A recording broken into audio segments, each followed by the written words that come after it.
Welcome to another episode of Opinionated. Today we're going to talk about why feminism is stupid. Mm-hmm.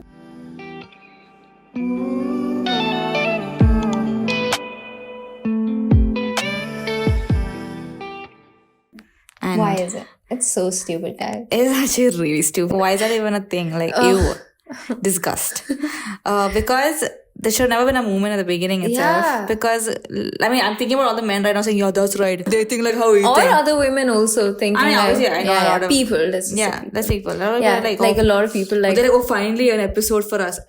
Wrong. This is not for you, but this is maybe to educate you a little bit Yeah. because I think feminism is stupid because it should have not existed in the very beginning itself. It should be the basic human principle. I know. Why is it so hard? It shouldn't still be a conversation that needs to be debated upon, guys. I know. It's very embarrassing to think. I'm worried that in the future when there's like the next generation comes in and then like they're fighting about it, and if they knew, I mean, hopefully it's resolved by that point. Yeah. But imagine they knew that we had to talk about it in our 20s. Yeah, we had to have not just a movement about it. I know. Guys, what the hell? Yeah, let's talk about the first thing that when we say women are equal to men, we do not mean physically strength-wise. Yeah, we're talking about the Priyanka Chopra usage of cerebral equality. So, of course, there are a lot of women that are as strong as men or even stronger. But like naturally, I feel like some of us are not as strong. Definitely. And that's a very good theory on it as well. I don't know how much fact is involved in this, but so I like to listen to a lot of random conversation while I'm working, not like a creep, but like on YouTube. Yeah. There's this very interesting conversation that I heard that women, so all of us as human beings were hunters and gatherers, right? At our most origin levels. Yeah. And there was this point where like women were giving birth and like there was this maternal connect with children. So they had to stay back and, take care of the children while the men went out hunting. Yeah. Not because, women were less good at it, were not as good as the men or anything. It's just simply because there was this maternal connect. So they decided to stay back because they had to feed the child and all of that. And before someone says, oh, why couldn't the men stay home and have a paternal connect? Back then, there were no pumping stuff. Yeah, there's nothing to pump milk for. And unfortunately, there's like a big connection you have to the kid. So that's a simple thing right there. Like before somebody thinks that, let's end that conversation there. You can't have supplied milk to your child and also have gone and like hunted and stuff as well. Simply because there was no method of extracting the milk and feeding it to the child. So the women stayed back. Yeah. And now what happened was that when men went hunting, they'd come back, they would be so exhausted that they would eat up a lot of the meat that was caught and would leave the bones behind for the women. And in the beginning, it started out like a habit, like we're hungry, we need to finish it. You were home, you don't need to eat as much. But eventually that just got converted into this hierarchy where women have to eat the leftovers or whatever. And age-long practice of this is one of the theories why women's proteins and all of that couldn't be as developed as men or whatever shit, and men ended up being a little more stronger. Physically. Okay, again, physically. Yeah. Not cerebral. Yeah, because honestly, if you think about it, you guys could never push a child out. So, there's a lot of strength in that. Yeah. Literally never. So, if you think about strength, this is the only point of strength that you will win. Exactly.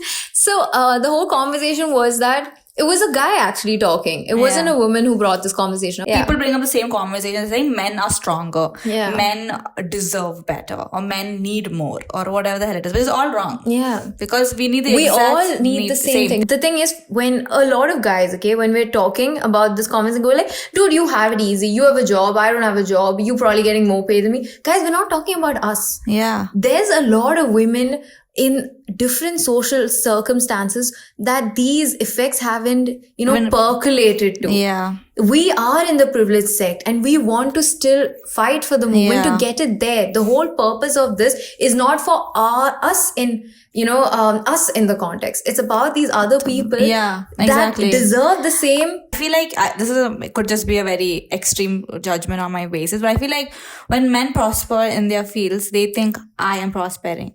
But when a woman prospers, you're thinking, fuck, I'm breaking the glass ceiling for another woman. Every Women's Day speech you've heard, every conversation you've had a women of power, of our privilege, or had the honestly the basic right that they got to speak at any conference in the world. They always speak about empowering other women. Think about Emma Watson, think of Kalki, think about Priyanka. All we do is talk about it, and they are in the highest form of privilege. And if they can do it, why can't everybody else step up? People who can step up and make a difference, we need to make a difference. Because I remember when I actually heard of the phrase feminism first. Okay, there's two things that happened to me. One was, I first thought feminism was like some very extreme thing that like women are like, oh, we are the best. And like, I've heard a case about this lady who found out she was having a boy baby when like at the ultrasound at whatever week, and found out, oh, it's a boy inside of me. She had an abortion, which is like the first case of actual feminism, which is pseudo-feminism. And I kept thinking feminism was extremist behavior in that aspect. And I was like, I don't want that. So I didn't associate with the idea of feminism for a very long time. But then I finally realized, oh, what feminism was. It was just like asking for the bare fucking minimum. I was just like, why is this a conversation? Yeah. That was like my two complete ideologies. And when like people are like I feel like I know so many women, including myself, for such a long time, I was so scared to say that I was a feminist because I felt like so much judgment on that word. Like you're just like, oh my god, she just thinks that men suck. I mean, I do. It's not that, but guys. it's not about that. Because like there's like it's purely about giving other women the opportunity to that be, we've been blessed to have. I know, and it's not even like giving them the opportunity to be heard. It's the opportunity to let them know that they have a voice that they don't know that they have. Yeah, that's the craziest part. You know, these women don't even know that there is something like this that could give them a way out. I know, because they think it's that their job or it's what they were meant to do. Or it's their only way. Yeah. I've had arguments. We've both had arguments where the people in our life, unfortunately, they were guys. Okay, I'm sorry. I'm not saying that all guys are this or whatever. I'm just saying in our context, they were mostly guys who brought up this argument where they were like, you have it all. What are you saying that, you know, my mom is a housewife, so like she's forced to be there? No one's forcing her. Guys, again, privilege sect. That is what we're talking about. You chose to be at home. You chose to take care of the kids. These are all choices. There's nothing wrong with it. Definitely It's just about having that choice. And like the sad part is there's so many women who don't know that they have a choice. They think that they were made by God to please men and take care of kids. But that is not your only purpose. Like I feel like women are so labeled as to just having a child, and that your whole life is revolved around that child. And I mean, I get The Great Indian Kitchen. It's a fantastic movie. They've spoken so well about this whole concept. And it's so true because like the sad part is like at the end of the movie is also like, I made me like so sad. Like I was happy because like she left the house, but then they just found someone else like to replace her duties or whatever, right? So I feel like it's such an important thing to realize that you choose to do something I completely understand. Because I have friends, I have family who were like very, like example with my mom. So she had me, so she started working at the age of 23. And then the only time she did not work is for the year. From when she was pregnant with me to the age that I was 1.5 years old. So like ideally 2 years of her life she did not work. And she tells me, she's like, she was very happy to stay home with me and take care of me. But she's like, the entire 2 years of her life, all she missed was going to the office and waking up and dressing up and going to work and making a difference at work. And she said she missed making her own money. She's like, it's not like my dad didn't give her money or they had anything like your money, my money. But she kept on, she's like, as much as I was happy to be at home with you, I missed so much of my life. And she's like, I remember waiting for you to be a little old enough that I could drop you at daycare so I could go back to work. And she's like, and she could have ideally chosen to work while I was a baby, but she decided she wanted to stay home with me till I was 1.5 years old. And then after she decided that, okay, that's it. Now she doesn't need me in the house and my dad could help out. She started working immediately. And since that day, 2 days, she has not stopped working once. And like other than the fact that woman, she could start working just when I was born. Like this is the only time of her life she did not work. And she's like, even though she loved being a mother, she still loves being a mother. She's like, such a big part of her identity was to make money and work and be in a, you know, like a corporate life or whatever the life that she wanted. It brought in so much of her thing. And again, my mom was in a very privileged section of life where she got to choose to work. And it was never like, my mom mentioned one of the first things she told my dad when they met was, I want to be able to work after I get married. I want to work, not can I work. My mom told him, I want to work. And my dad actually wanted a wife who also wanted to work. So he was worried that, oh, what if I marry someone from India, like, you know, like in the district of whatever. My dad was more worried that he'd marry someone who did not want to work and would want to be a housewife. And he was like, how do I tell her she needs to work? But thankfully, my dad and mom both got what they wanted. My dad was like, yes, I want someone who works as well. And never did my dad tell my mom stay home and take care of her. Yeah. Not once. Yeah. And neither did my mom, not like my mom would accept that as well. Like, my mom chose to go to work every day of her life. And again, she chose to stay home for a year and a half. And the whole point here is that she got to make the fucking choice. And that is what we need to give more people. For me, my first ever feminist was my dad. For sure. It wasn't my mom. It was definitely my dad, because my mom had the same principles, but because of like years of suppression stuff, she was just like, okay, maybe it's just not normal. And then my dad and my dad's mom, they were both the factors that really made a difference to my life, to my mom's life. We got to be so lucky. Yeah. In the sense, because it's not like, we created our path into whatever equality. It was actually very well formed for us by our parents. When we were young kids, this was the normal life. And the second we realized that the context is not the same everywhere. Not as an adult, as a child itself, the concept of feminism came in. And I was just like, why is this a conversation? Why? Yeah. I know. Like, why haven't we reached a point in humanity where we just can't accept justice? Like, it is just so stupid. It is just a basic human right, guys. And it's like, we're not asking for too much. We're not asking that. We're not saying that.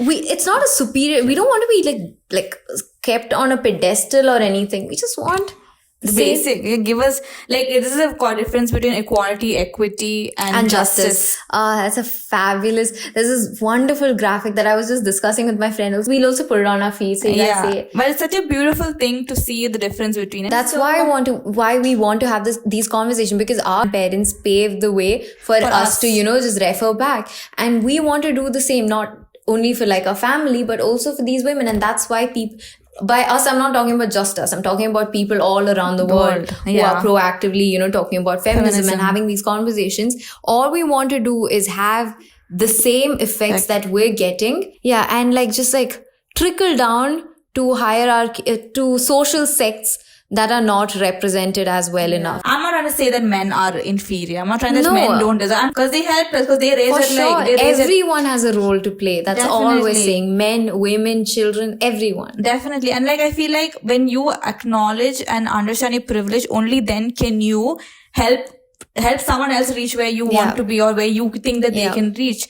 Because there's so many people who just don't get. I remember even when I go to India now and I tell old grandmoms and grandmoms' friends and other old people who didn't get the opportunity to study and everything, they're like, oh wow, you work in Dubai, and wow, such a big girl, and you live alone, and I hear these things, they make it sound so wow. Hopes, and I know they just really so impressed with me, and I was like, man, this is the bare minimum that it's just, I'm not doing much with my life. I'm doing what is expected at this point. It's so unfortunate that you every time I see my dad's mom, I feel so sad, because she has so much potential in her as a person, and it's so heartbreaking to see that she didn't get to study or do anything with the knowledge. It's crazy how all of these, so many of them are just so much smarter and so much more deserving.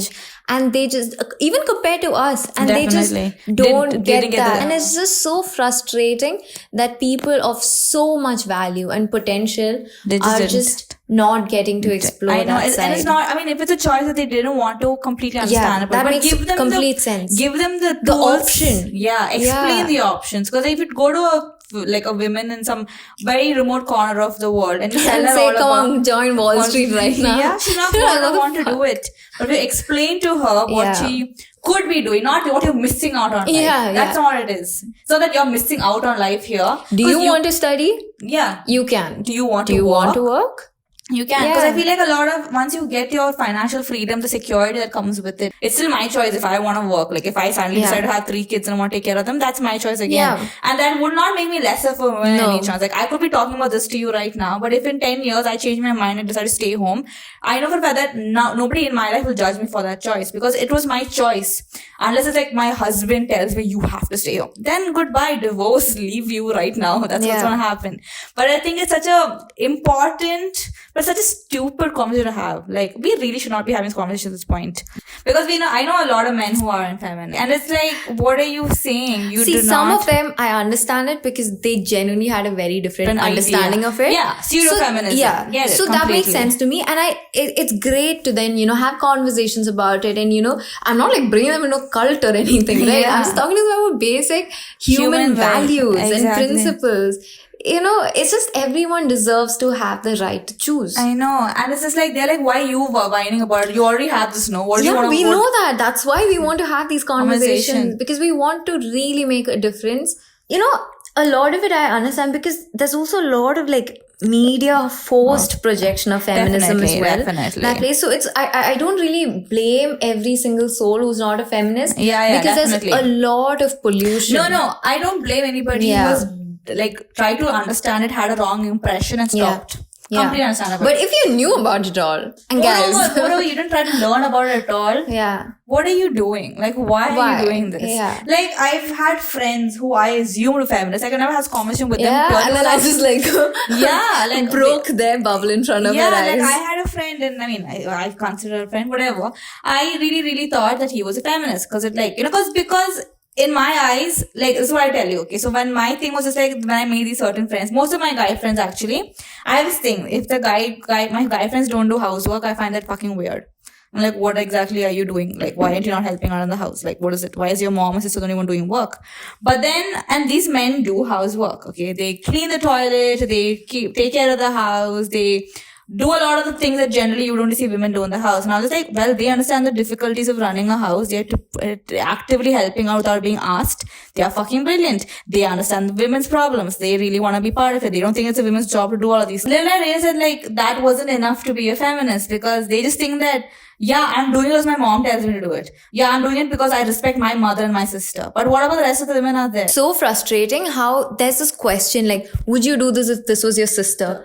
Why do we have to put it into a familial concept for you to have a basic decency towards another woman? Why does everything have to be like, brought to a personal level of scale? Yeah. Why can't you see someone else as a human? Think about it if it is your family. Yeah. Why do we need to think that way? Can't you just really just think outside of the box and be like, oh, because like, if my brother was a rapist, example, that's it. I'm done with it. Yeah, that's it. Yeah. It's nothing to do with my brother being my brother. Oh, I still love him. I know a lot of people believe in like giving second chances and like educating them and like. Yeah, but these are for me, it's these just are just not educational purposes. These are just very hardcore facts about life. You find joy in torturing another human being. I'm sorry, but you're not welcome in the society. Difference came when you're like mentally, challenged or something. Yeah. You're living in like a delusion or something, and then you do it as a self-defense. Like, we're not talking about that, guys. Obviously, please don't take our things out of context. Yeah, please. Keep the conversation I don't want to give more disclaimers. I'm just giving disclaimers at every sentence end. I know, because I feel like there's a lot of people like, that's not how it is. Not all men. I agree, not all men. There are a lot of great 100%. I think a lot of it just comes from seeing the other person not as a woman or a guy, just purely as another human being. And there's this another very interesting video that I watched, and I was like talking to you about it a couple days ago. It's by this guy called Michael Pollan, I think. Michael Pollan? I'm not sure. But we'll link his video anyways in the comments. He has this very interesting thing, okay? The fact that, so the idea of marketing is to create anxiety and then a solution. And I'll tell you how that falls into the perspective of feminism. So there's also this very, very, very wrong misconception. Not wrong misconception. There's this very, very bad misconception that feminism is... it's about food, okay? Yeah, wait. We'll start with a very simple thing. Okay, fine. What the fuck? It's okay. I have a segmented. So when women did start to work or start getting the privilege of working, I remember one ad I saw for Maggie. Okay. We'll talk more about it properly in different formats. But like, there's an ad I saw for Maggie, which was basically Maggie was made and it was marketed in such a funny way. Okay. This is one of the first ads I saw of Maggie, which was, after work is when women go to work, they don't have the time to cook for their families anymore because they made it sound like women worked, they came back home, they didn't have time to cook for their kids and their husbands anymore. 2-minute Maggie was the solution to it. And like they marketed it as something like, aren't you tired of coming back home and not being able to cook for your family after the long day of work that you've done? This is a solution for that, 2-minute Maggie. And then Maggie was portrayed in the idea to Indian women. Oh my God, you have worked the whole day. Now you haven't been able to provide the basic need of feeding your family. You haven't been able to do. Maggie is the solution for it. Which is so funny to think that it was only made as like they could have portrayed it as a quick dinner so you can spend more time with your family as a whole family together, but they marketed it as women work and now they don't have time to cook for their family. And I think that's where they make it such a stupid relation. That's a very funny, very insanely brilliant video she saw about how the relation between feminism and obesity is genuine. There's actually... there's this guy, Michael Pollan. What he does is he has conversations about why food is essential and how cooking food and prepping food is the solution to our problems right now, our health problems right now. And the thing is, there's this misconception in the US that it's with the advancement of women's suffragette movement and, empowerment and feminism that meal prepping or cooking meals at home ended, and that's where the culture of fast food and started, junk food, and hence the health kind of shifted. Deteriorated completely. And who is the cause for it? Women who wanted equal rights.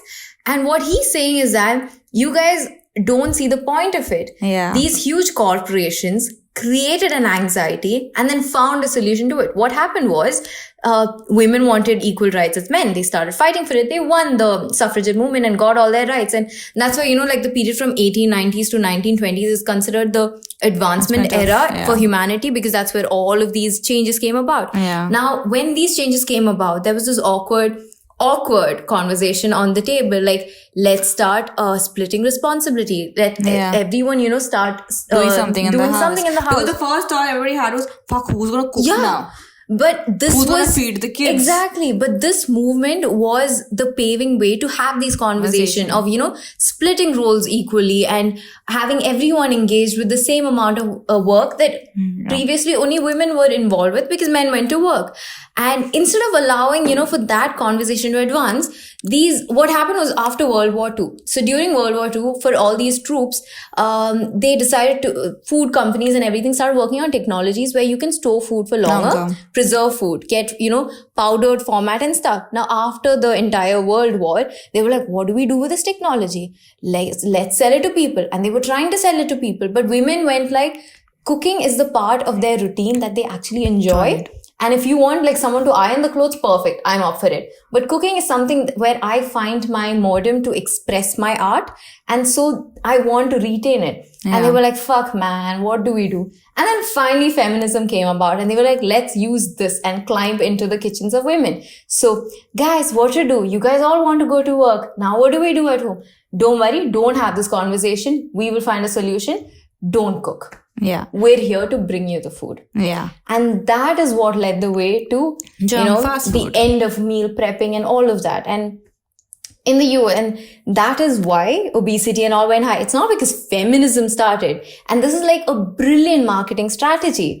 Create an anxiety and then you find a solution. But all of these strategies that really use the idea of feminism to climb into the kitchen for a technology that was not valid anymore is just the perfect example of how media, construes ideologies to work for their benefit that just causes so much repercussions in the future. It's also one of the reasons why people think feminism is stupid. Because media's fucked that up as well. It's funny to think how we see this conversation right now and we laugh about it. Hopefully, in another few years, people hear feminism was a conversation and laugh about that. Because it's so dumb to think that, oh my God, we're not healthy now because women don't cook or women don't cook as much. Why can't the men cook then? Learn to cook. It's not a big deal. It's not like, men should cook and we want to rest. If you didn't believe in feminism, I hope it was because you had a very different idea of it. And this probably gave you a better idea of We're it. not trying to tell you guys if we're better than men. When I asked my mom, are you a feminist? She told me I don't like to relate to the term. I feel it's a very negative term. And I was like, okay, explain yourself. And I said all she saw was a pseudo-feminism side of it. And I was like, ma, no one's trying to tell you that men shouldn't exist on the wall or cut men off or anything. I'm like, we're only asking for we're not even asking... We're asking for a seat at the table. Not Gabai's restaurant. But give a seat at the table. Like, yeah, we're not asking you to buy the restaurant and go stand outside and eat. Yeah. While we sit inside. We're telling you, Let's both sit inside. I mean, now people are going to be like, oh, there are women's lady seats in the bus and there are general seats in the bus. Okay. Biologically, okay, we go through a lot of shit, okay, every month. So it's not the seats are not just like created for us to, just chillax every time, but they have purposes. Yeah. There are days where our bodies cannot take it. Yeah. And you have no idea how even just existing becomes difficult during those times, Yeah. And standing is just oh my God, I can't even think about it. I agree. And like, it's not like you can't compare a lady on her second day of a period to a man who has walked for 2 kilometers and come to a bus. Moreover, the reason that we have a ladies section in the bus is purely because the amount of times I've sat in the men's section because I was like, you know what, I don't want to do it. It's like, and I've been molested. I don't know. I don't know actually any girl who's been on a public transport and not had in a bad a time. heavily crowded environment in the mixed section and not had a bad time. Not had a bad experience. Yeah, and that is why the ladies section exists. It's purely for the fact of security. It isn't because we are better than you and we deserve these privileges. Seats. No. It's unfortunate that you need to make a section for us in the first place. And someday I really hope we can eliminate it. Yeah, it really, really, truly is a very disgusting thing to do. And I get, and like there's never been, I've always given up my women's seat for an elderly man. Because they obviously deserve the older seat. I mean, I've given my seat for the pregnant women, older men, older women, whatever. But like, I have also gone and sat I have gone to the mixed section of the bus. I'm not sat down because I'm like, the men only get to sit here. I don't want to take away their seat.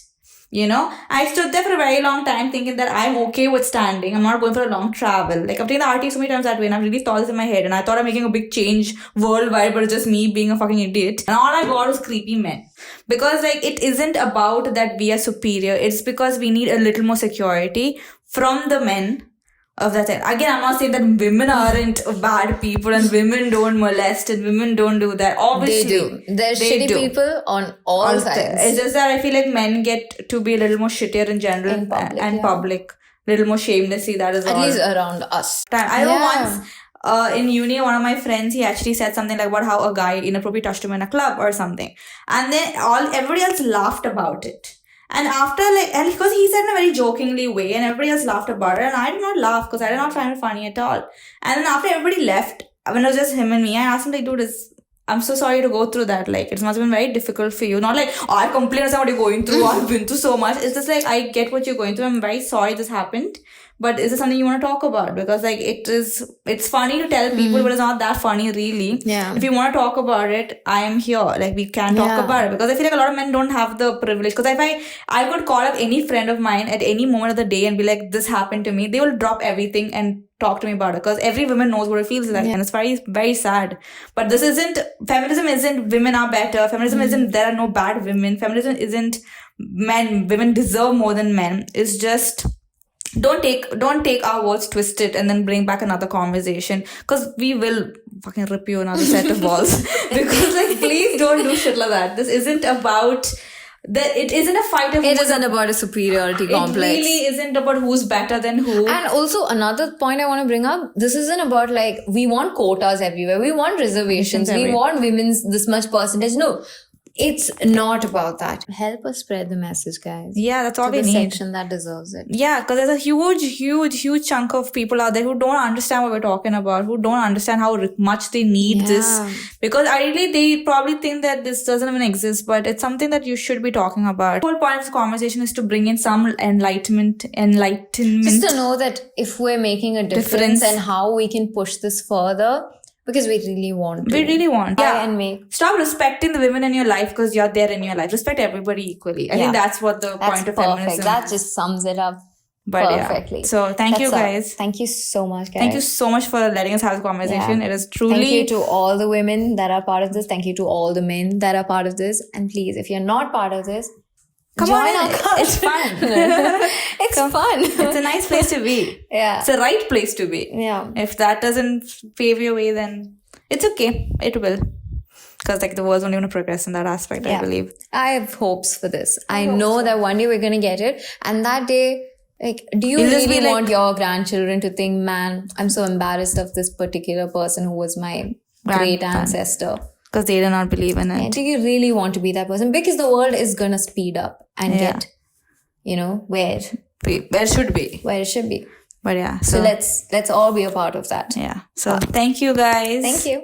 See you guys next week.